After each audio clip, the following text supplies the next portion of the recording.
d'imputations dommageables et d'autres multiples atteintes à ma dignité. D'abord, parce que je suis convaincu que le temps est le meilleur allié de la vérité, un antidote lent mais puissant contre le venin du mensonge et de la délation. Mais aussi et surtout, parce qu'agir autrement aurait fait le jeu de ceux qui, par cette campagne odieuse, cherchaient à détourner l'attention de notre peuple de leur incapacité. Vision léguée à l'ensemble de notre peuple a été complètement dilapidée par celui qui en avait reçu la garde. Que notre pays offre un spectacle de plus désolant et qu'il suscite d'autant plus de désespoir au sein de notre peuple et de pitié et de moquerie à travers le monde, que l'inconscience de ses dirigeants ne permet aucun espoir de redressement. Cette détérioration rapide de la situation générale du pays est principalement due à l'inverse du pouvoir sans limite.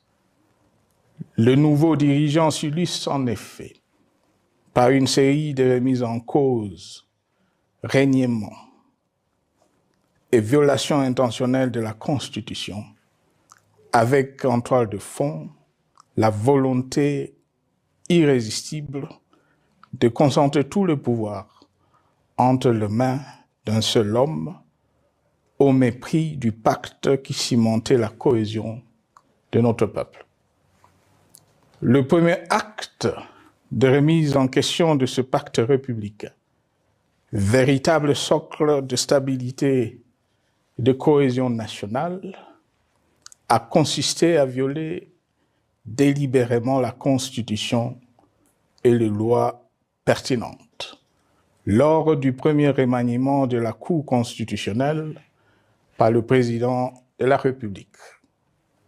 La violation de ce texte juridique, fondement de tout état de droit, pour de simples raisons de confort politique, est devenue depuis lors une marque distinctive de la gouvernance de notre pays. Dans le même esprit, en décembre 2020, il fut organisé un coup d'État institutionnel à la suite du renversement en pleine mandature d'une majorité parlementaire, pourtant dévolue par le peuple souverain, ainsi que le gouvernement qui en était issu. S'en sont ainsi suivis la nomination illégale de membres de la Commission électorale nationale indépendante, ainsi que le simulacre des élections de décembre 2023, organisées en violation du cadre juridique et de normes internationales. Sending money home with Remitly is easy. So when you're cooking efforiro and remember your husband's mom's pertinentes, qui par une ampleur sans précédent de la fraude, ont amplifié l'illégitimité des institutions et de leurs animateurs. Le coup de grâce a été donné par l'annonce du projet de changement de la Constitution, un projet dont la réalisation liquiderait totalement le consensus national de Sun City. Les conséquences négatives de cette gouvernance non orthodoxe sont pour le moins stupéfiantes. Le pays est ainsi devenu un espace de non-droit. La République a cessé d'être démocratique et la volonté du chef de l'État tient désormais lieu de loi suprême, supplantant la Constitution et les lois. En revanche, érigé en politique du gouvernement, le populisme et la démagogie, le mensonge et l'arrogance, la discrimination et la stigmatisation de certaines composantes de notre peuple, l'institutionnalisation du tribalisme et du népotisme, l'opposition de communautés nationales les unes aux autres, le discours de haine et l'injustice ainsi que l'impunité ont d'autant plus aisément détruit la cohésion nationale et le vivre ensemble que l'opulence outrancière et le non-respect de la parole donnée sont les maîtres mots de la classe politique au pouvoir. Ce qui a rendu le pays fragile et donc vulnérable. Plus grave, le repli identitaire, dangereux pour l'édification de toute nation, a refait surface, avec ses vieux démons dont l'intolérance et la division est circonstance aggravante. Cela est non seulement toléré et impuni, mais aussi et surtout véhiculé et financé par les tenants du pouvoir. Face à cette dérive, le Parlement a abdiqué de sa mission constitutionnelle de contre-pouvoir. Il a ainsi cessé d'être le temple de la démocratie, le lieu par excellence de l'expression législative et la volonté du souverain primaire, pour ne plus être qu'une chambre d'enregistrement de la volonté d'une seule personne.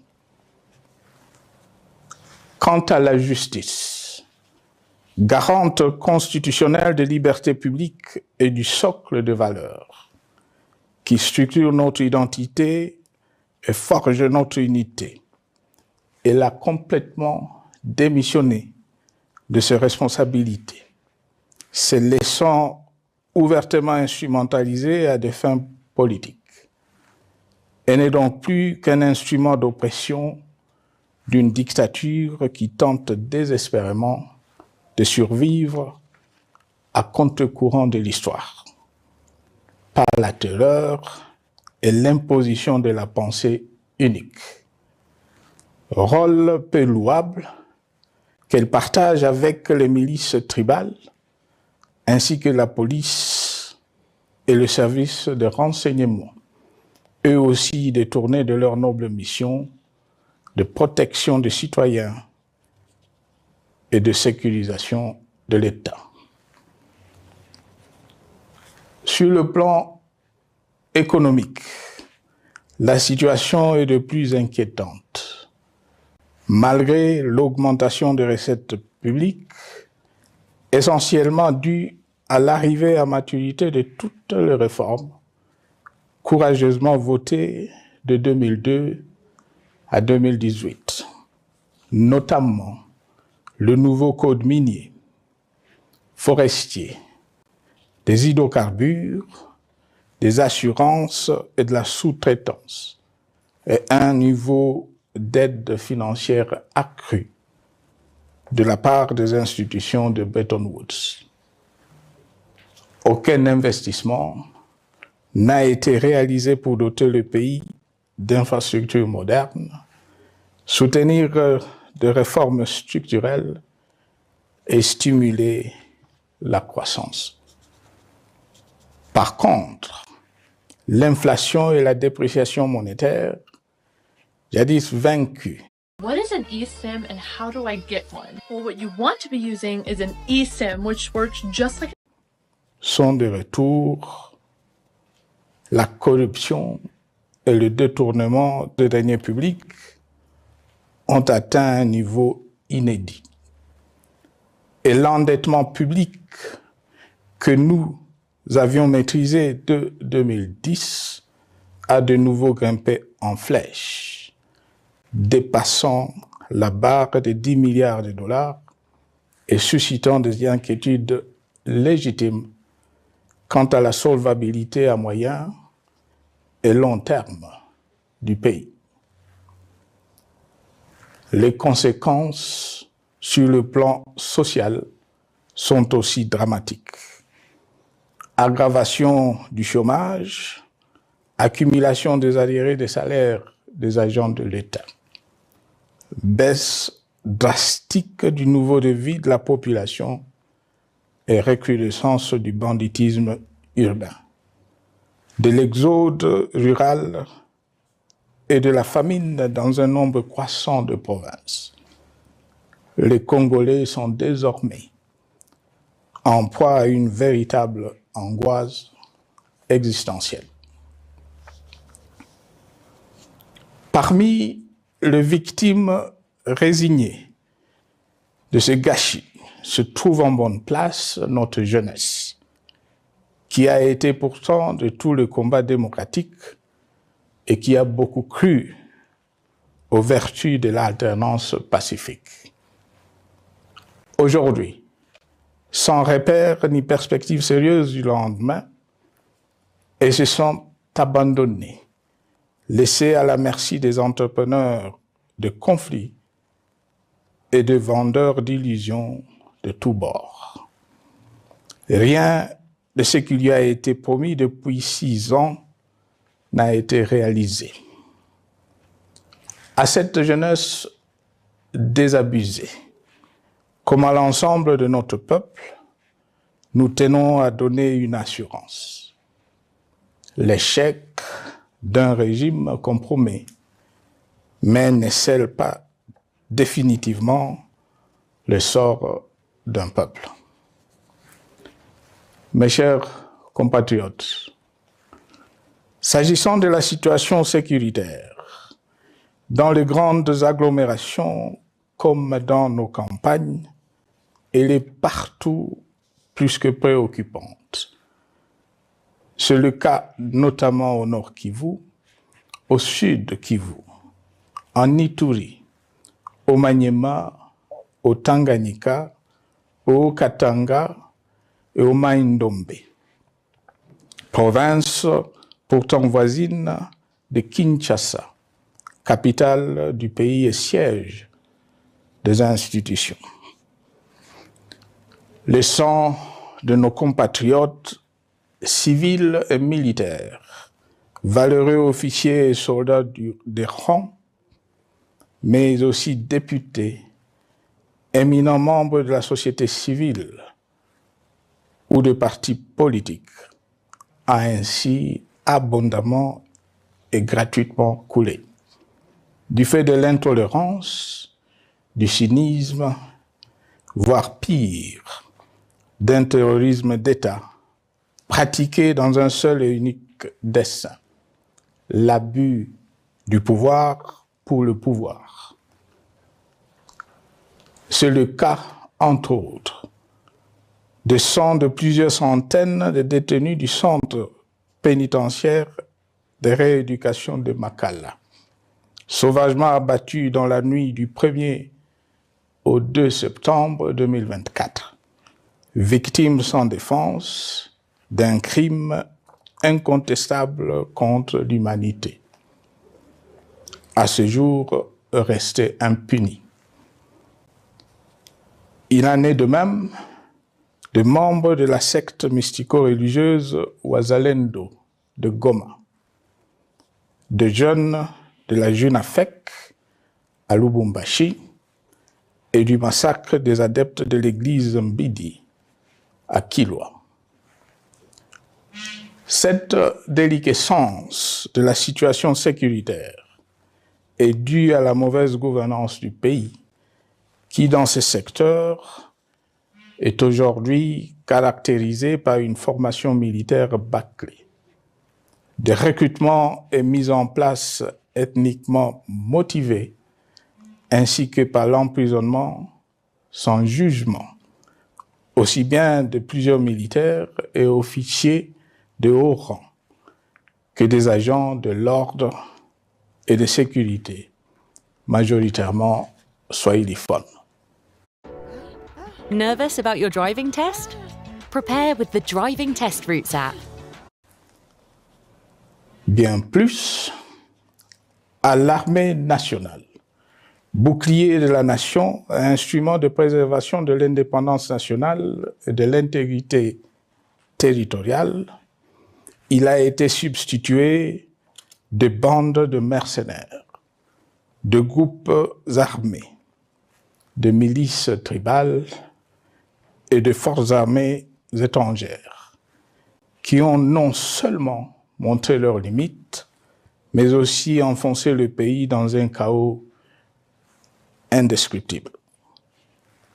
L'État a ainsi perdu le monopole de la violence légitime en sous-traitant aux groupes armés, autrefois maîtrisés, le maintien de l'ordre public et de la tranquillité nationale.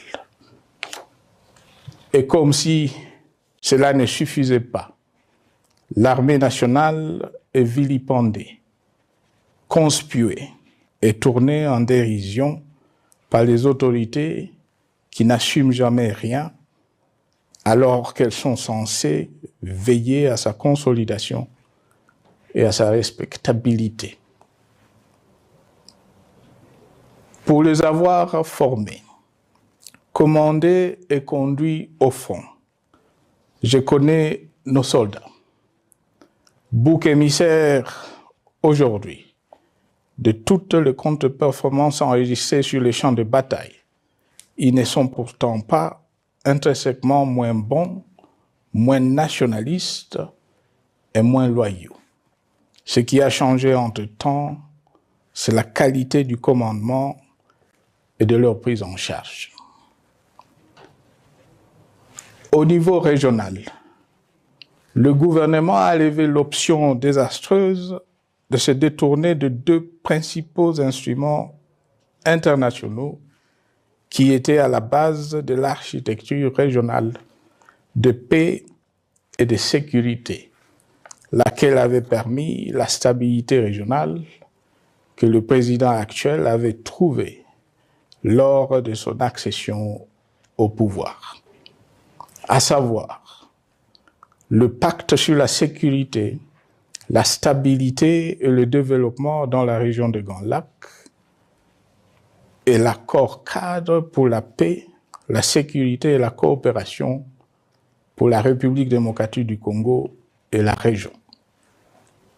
Plus grave encore, en faisant de forces négatives, les FDLR, ainsi que des centaines de groupes armés congolais, des supplétifs des forces armées de la République démocratique du Congo, le gouvernement a ouvert la voie à la régionalisation du conflit, avec des conséquences inévitables sur la stabilité de la région.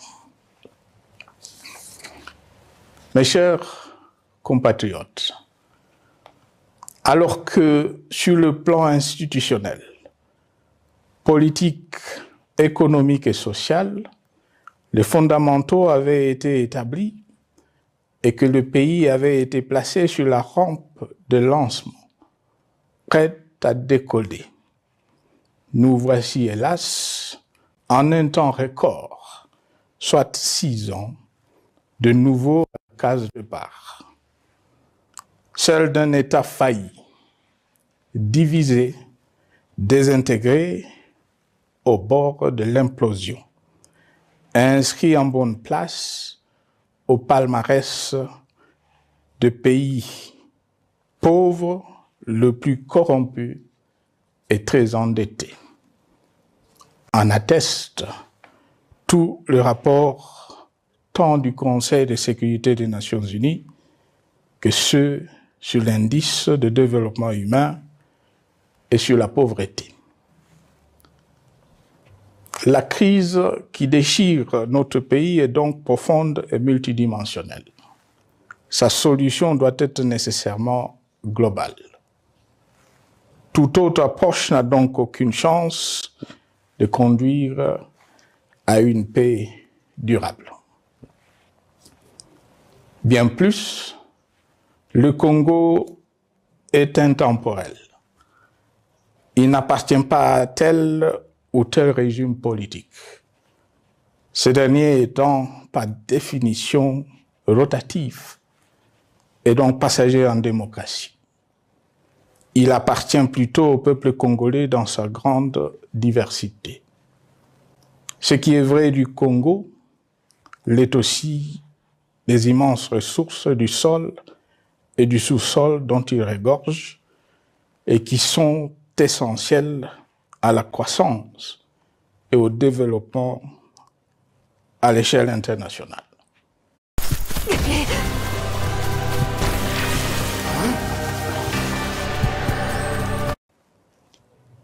Que tous, au pays comme à travers le monde, en tiennent compte et qu'ils inscrivent leurs projets dans une perspective qui privilégie l'intérêt du Congo et des Congolais, plutôt que celui de ceux qui, à un moment ou à un autre, dirigent le pays.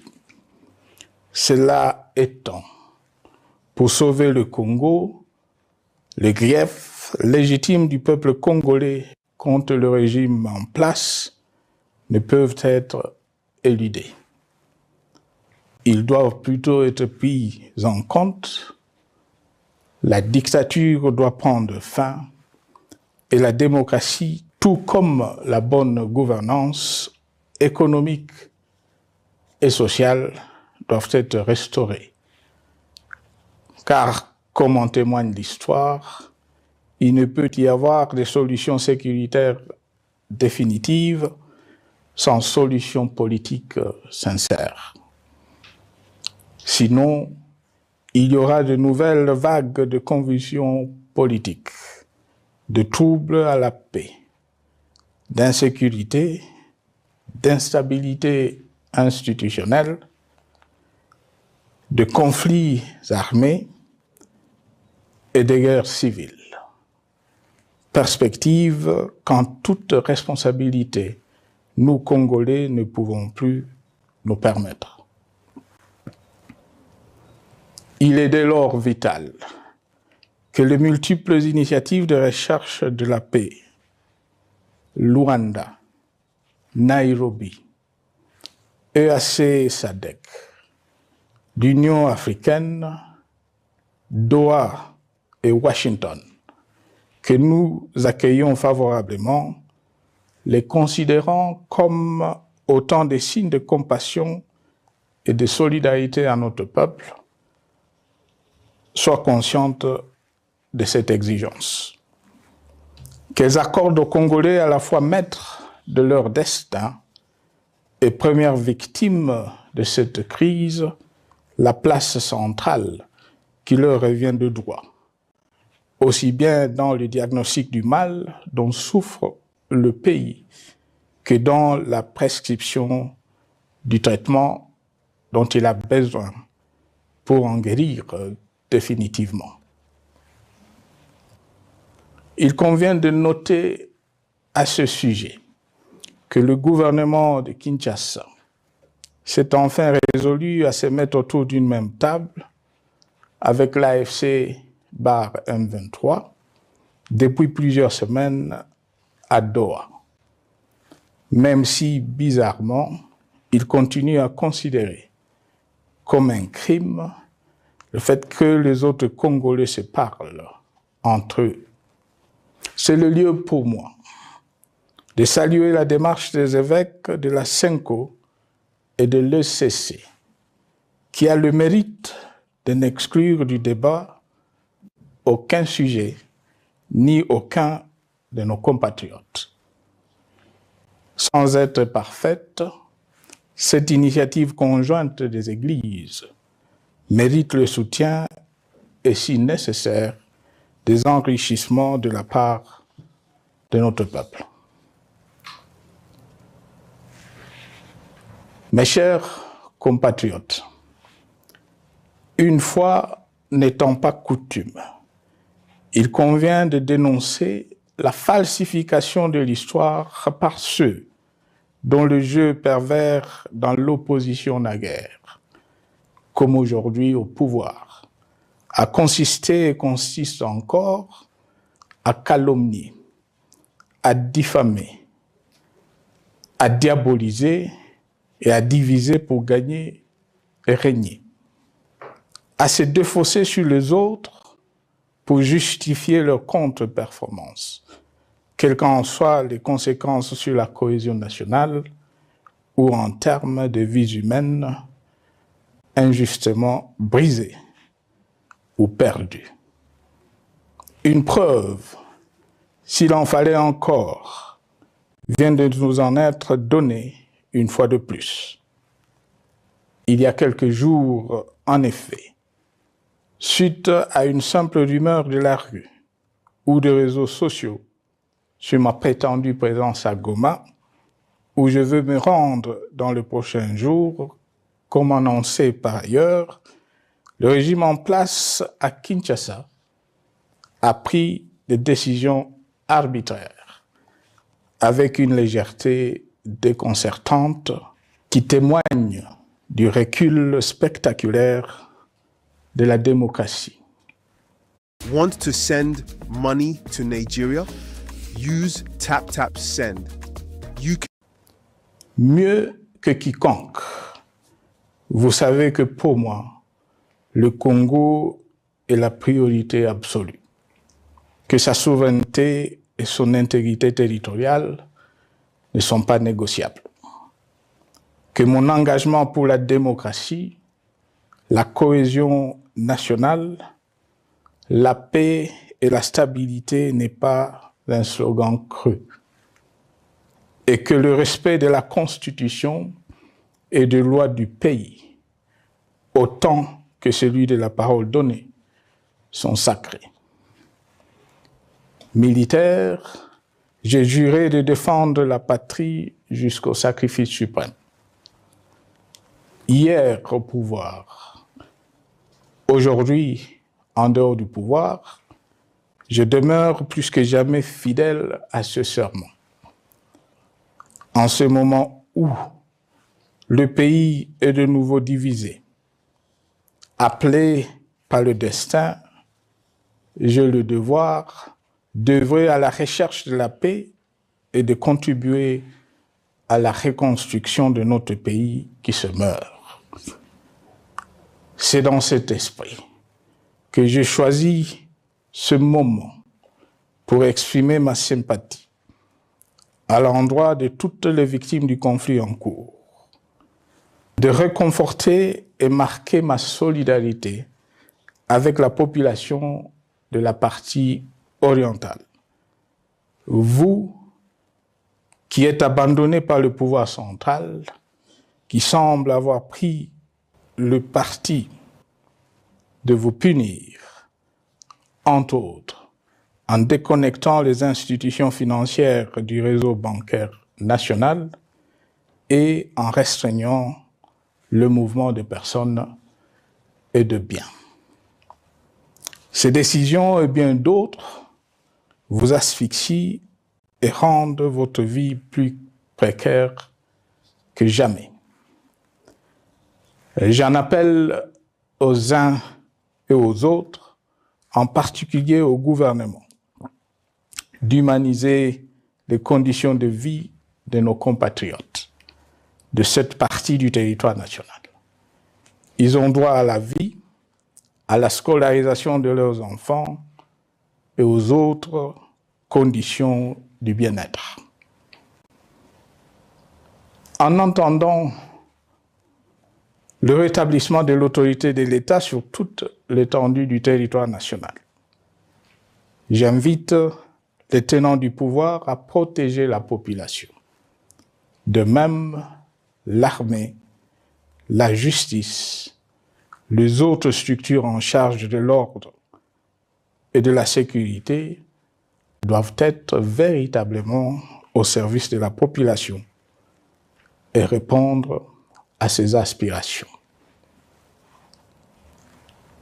Mes chers compatriotes, de par mon expérience dans des situations similaires, le patriotisme et l'humanisme ont guidé le processus de règlement de conflits et ont porté de fruits dans le passé, aussi bien sur les champs de bataille que sur celui des négociations ou du dialogue. Notre pays avait été divisé de quasi-moitié pendant quelques années. La sagesse avait alors prévalu. Nous avions recollé le morceau et le pays a survécu dans son unité. C'est ainsi qu'après quelques années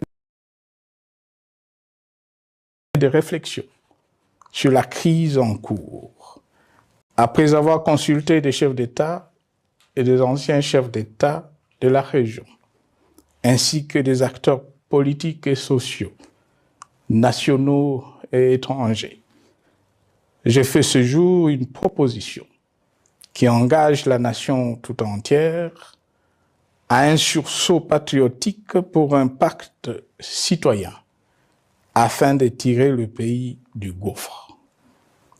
Le travail hardi qui s'impose à nous portera notamment sur les 12 points suivants. 1. Mettre fin à la dictature, mieux à la tyrannie. 2. Arrêter la guerre. 3. Rétablir l'autorité de l'État sur toute l'étendue du territoire national. 4. Restaurer la démocratie en revenant aux fondamentaux d'un véritable État de droit. 5. Rétablir les libertés fondamentales. 6. Réconcilier le Congolais et reconstruire la cohésion nationale. 7. Relancer le développement du pays par la mise en place d'une bonne gouvernance économique, une gestion administrative et financière orthodoxe et une répartition équitable des ressources nationales. 8. Relancer le dialogue sincère et permanent avec tout le pays voisin en vue de l'instauration de la paix et du développement durable dans la région.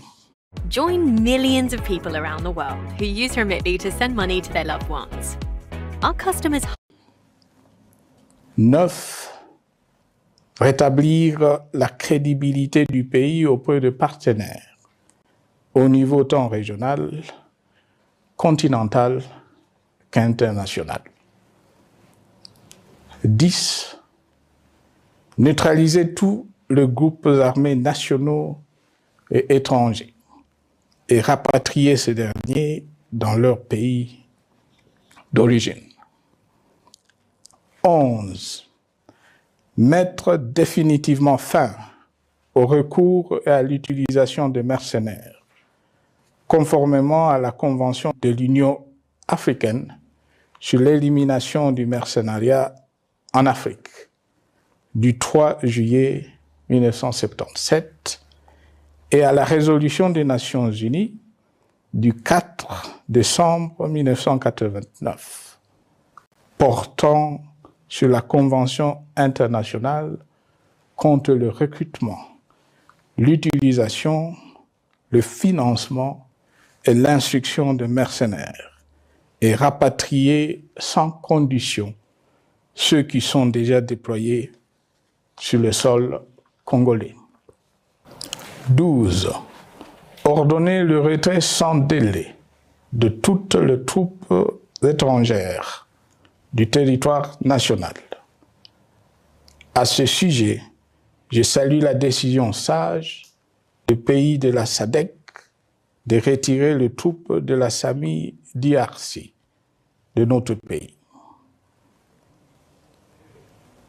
Vu l'immensité de la tâche ainsi décrite, je lance un appel solennel à tous les Congolais, sans distinction de sexe, d'ethnie, d'âge, de classe sociale, de zone géographique ou d'appartenance politique, qui aiment passionnément le Congo, qui sont prêts à tout le sacrifice, qui adhèrent sans réserve au pacte républicain de Sun City et qui tiennent au respect de la Constitution du 18 février 2006, à se dire autour de ces objectifs. Il s'agit de la refondation de l'État et de l'édification d'un pays qui a perdu ses repères. Mobilisons-nous et mettons à profit tous les moyens à notre disposition pour restaurer l'unité nationale, sauver le Congo et préserver son indépendance. Car l'Afrique et le monde nous regardent. Mes chers compatriotes, le Congo vaut mieux que la caricature qu'en donnent ses dirigeants actuels. Le Congo mérite mieux que cette politique extérieure faite de jérémiades et de mendicité. J'ai donc la ferme conviction que le peuple congolais est capable, aujourd'hui comme en 1960, de vaincre les démons